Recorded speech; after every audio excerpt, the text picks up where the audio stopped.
Hello everyone and welcome back to my channel Edmond Mendaros, and for today's quick tutorial, and I'm going to show you guys on how to resolve if you're having an error message on your Windows 10 or Windows 11 computer in regards to insufficient system resources exist to complete the requested service.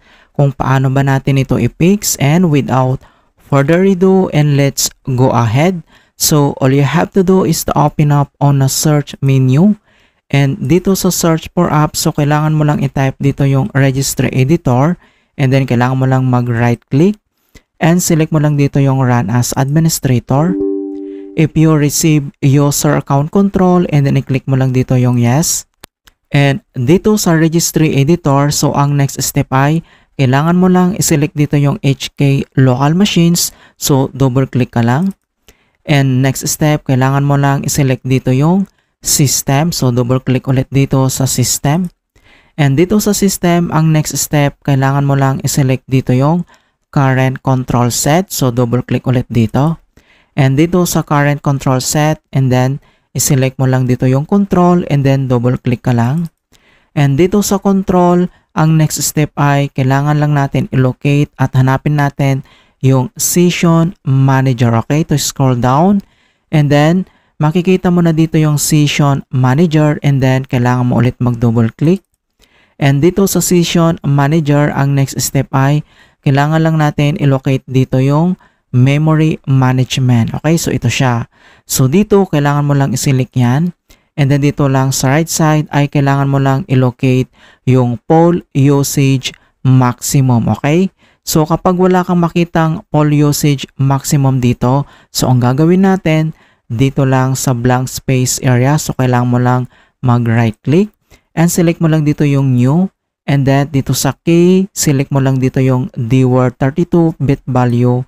And dito sa new value ay kailangan lang natin yan i-rename. So lagay natin poll usage maximum. Okay? So, kailangan mo lang i-rename ng poll usage maximum, and then press mo lang yung enter.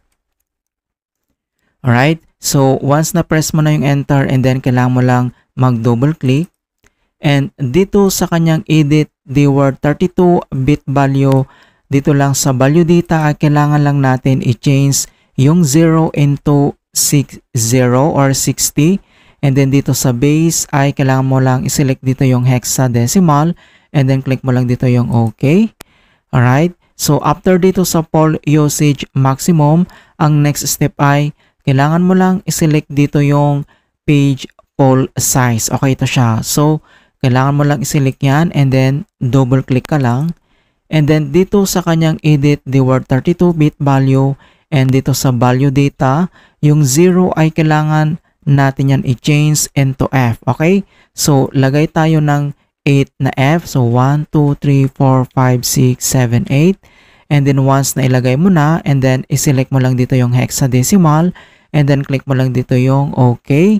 And then, after dito ay kailangan lang natin mag-exit. So, close lang natin tong registry. And dito lang sa start menu, and then, kailangan lang natin mag-restart. Okay, click mo lang ito.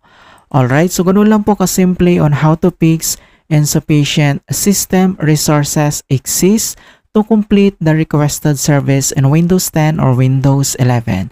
And please don't forget to like this video and subscribe to my channel for more quality content.